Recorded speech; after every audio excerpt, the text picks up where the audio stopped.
va parler avec vous, Samira, du Hamas, du financement du Hamas, d'une vieille thèse, mais c'est plus qu'une thèse d'ailleurs. Ce sont des affirmations notamment de l'extrême droite, comme quoi nous finançons le Hamas. Oui, c'est des accusations, effectivement, de vieilles accusations qui reviennent aujourd'hui à travers des comptes d'extrême droite. Depuis l'attaque, d'ailleurs, on a commencé à voir des visuels, voilà, comme celui-là, où on nous dit que l'Europe financerait une université du Hamas. Bardella se pose, lui, en tant que défenseur du contribuable européen et donc du contribuable français.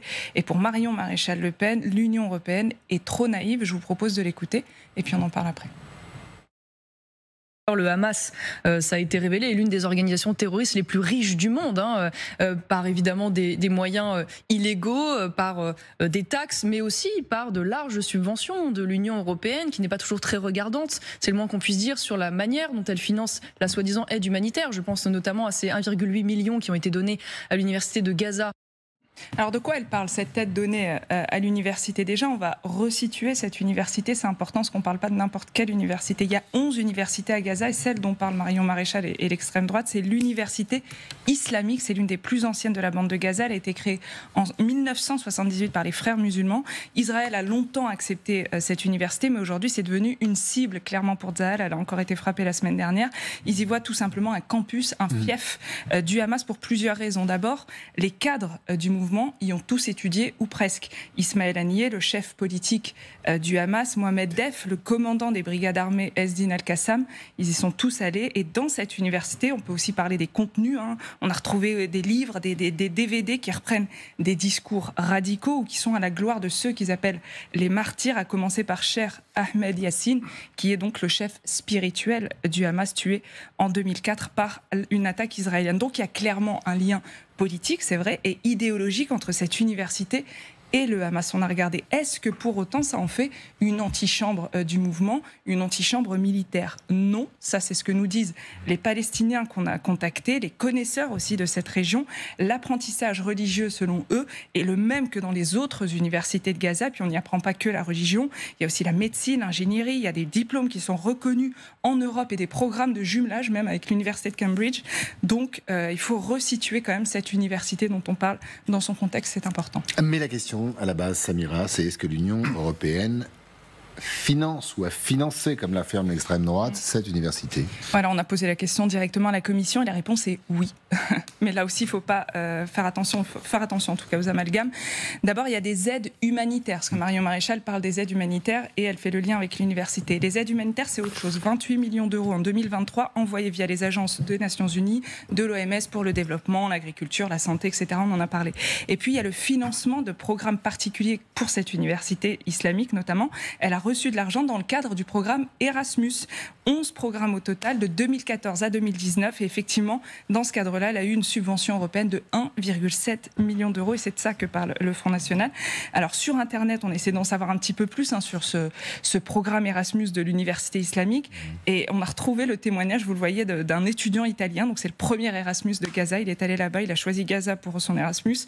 Il est en 6e année de médecine, il veut devenir chirurgien de guerre et il est allé plusieurs fois en Palestine. L'Union européenne nous précise d'ailleurs qu'en tant qu'institution, l'université islamique ne figure sur aucune liste de sanctions de l'Union européenne. Ça aussi, c'est important de le préciser. Ce qui intéresse tout le monde, en fait, c'est surtout depuis quelques jours, c'est est-ce que le Hamas récupère, ponctionne ses subventions? En tout cas, en ce qui concerne ces bourses pour les étudiants, c'est compliqué. Enfin, le risque zéro n'existe pas, évidemment. Mais j'ai posé la question à Raja Aboudaga. Je discutais avec lui ce matin, journaliste palestinien exilé en France et qui est membre du Fatah, donc très loin quand même du Hamas. Et lui, il n'y croit pas. Pour le coup, il dit voilà, l'argent qui est destiné aux universités est surveillé, les bourses sont nominatives, ce serait risqué. Et puis le Hamas a d'autres moyens clandestins de se financer. Ça, on en a parlé. Donc là, je voulais aussi profiter de ce plateau pour faire réagir et voir si, est-ce que vous partagez aussi son point de vue, le point de vue de Raja, qui est en tout cas sur ces bourses, c'est très compliqué à détourner, quoi. Oui, peut-être sur l'université, mais je dirais que globalement, dès qu'il y a un mouvement terroriste, ils trouvent tous les moyens possibles pour détourner une partie de l'argent d'une manière plus ou moins intelligente. Et ça m'étonnerait qu'une partie de cet argent n'ait pas servi à un moment ou à un autre, alors pas dans le cas des bourses bien entendu, mais au Hamas. Bon, l'Union européenne donne 1,2 milliard, je crois, par an, quand même, à la bande de Gaza. Mais nous savons qu'il y a du coulage. Il y a toujours du coulage dans tous ces mouvements terroristes, parce qu'on a l'humanitaire d'un côté qui vient de l'extérieur, et on va aider les gens. Très bien, mais on sait bien que aider les gens veut dire aussi aider les combattants. Donc il ne peut pas ne pas y avoir de détournement. Maintenant, la question, c'est combien ? Et la question que vous pourrez même poser, c'est est-ce que l'Union européenne fait des contrôles très sérieux de tout ? Et je pense que c'est aussi assez difficile. Et c'est peut-être la vraie question qu'on peut poser. Eh ben, on va la poser tout de suite et puis on continuera de débattre ensemble, bien évidemment. Je l'ai posée du coup à la Commission européenne. Alors eux, ce qu'ils vous disent quoi alors? Ils m'ont dit deux choses. Ils m'ont dit voilà, il y a des contrôles aléatoires et des inspections sur le terrain. Ça, ils me l'ont confirmé, d'autres le disent. Et puis il faut savoir quand même juste sur cette université que depuis 2019, l'Union européenne n'a pas signé de nouveaux accords. Ça ne veut pas dire qu'ils n'ont pas d'argent aujourd'hui de l'Union européenne. Peut-être qu'il y a encore des contrats qui courent, mais en tout cas, depuis 2019, l'université islamique de Gaza ne figure plus dans les bénéficiaires des accords, tout simplement parce qu'ils ont refusé de signer quelques contrats, notamment, et des clauses dans les contrats européens. Par contre, elle le fait pour d'autres universités encore dans la région de Gaza, et de l'aide humanitaire se poursuit d'ailleurs dans cette bande de Gaza. Et pour répondre à ces contrôles, en tout cas, Nathalie Loiseau, elle, l'eurodéputée, elle répond à Marion Maréchal et elle est très claire là-dessus. Pour elle, il n'y a pas de débat. Alors, ce qui est intéressant quand même, nous savons, parce que nous le vérifions, que l'aide française, que l'aide européenne ne va qu'à l'ONU, qu'à des ONG, qu'aux populations qui en ont besoin. Une ONG ? Alors, ce qui est intéressant, Laurent, je vous vois soulever les mains. Alors, moi, il y a quelque chose qui m'intéressait dans ce que vient de dire Samira.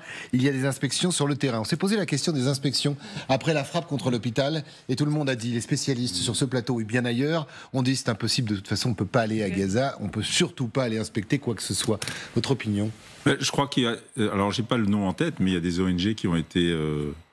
contrôlés et déclarés complices de cet argent qui le distribuait à des associations sur le terrain, etc., qui étaient affiliées au Gaza, parce au Hamas. Tout est affilié au Hamas à Gaza. L'argent qui rentre et qui sort, ça passe à travers.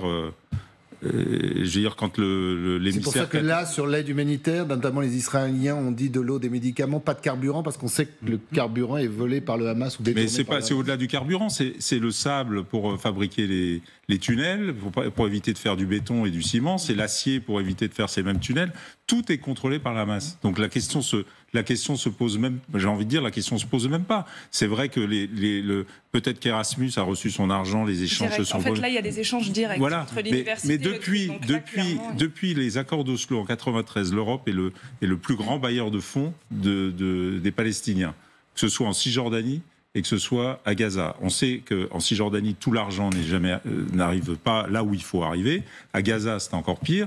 Les détournements, la corruption, c'est un fait. Tout le monde le reconnaît. C'est pour ça que, comment s'appelle-t-il, Abou Mazen n'arrive pas à émerger, à avoir voilà.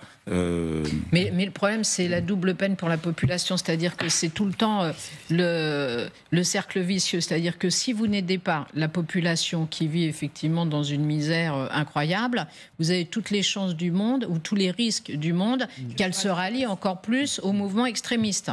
Mais sachant que les mouvements extrémistes effectivement ont réussi à prendre le pouvoir, et là où c'est aussi la double peine pour la population, c'est qu'ils vivent sous la férule du Hamas, parce qu'il y a plein de Palestiniens qui n'ont pas du tout envie, justement, de vivre dans ces conditions-là. Tous les Palestiniens ne sont pas des membres du Hamas. Voilà, exactement. Il faut faire la différence entre la population civile et le Hamas. Même si, évidemment, une partie de la population soutient le Hamas, mais parce que, justement, c'est le mouvement qui paraît le plus combattant, le plus extrémiste. Parce qu'ils les font vivre, parce qu'ils les menacent, voilà. parce que... Donc, le problème, c'est que si vous n'aidez plus la population civile, et si elle se retrouve dans des conditions de misère encore plus grandes, eh bien, elle va rallier encore plus les mouvements extrémistes. Donc c'est pour ça que l'Europe, effectivement, jusqu'à maintenant, a choisi de continuer à aider la population de Gaza. Il y a des ONG qui...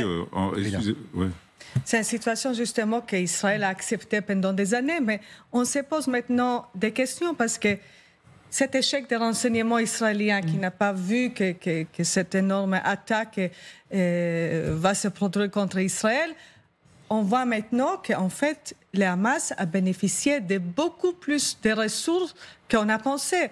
On ne pensait pas qu'il y avait tant de tunnels, on ne pensait pas qu'il y avait tant de roquettes, on ne pensait pas qu'ils étaient capables d'entraîner pendant 1 an, 2 ans des gens à cette attaque. Donc il y avait des ressources ici. Ces ressources, ils viennent d'où? On sait que ça ne vient pas d'Égypte, ça ne vient pas de Qatar, donc ça vient d'où? Et là se pose la question, est-ce que cette vérification elle est vraiment efficace? Il y a aussi la question de l'ONU, de l'UNRWA, Israël ne fait pas confiance à l'argent qui arrive là-bas.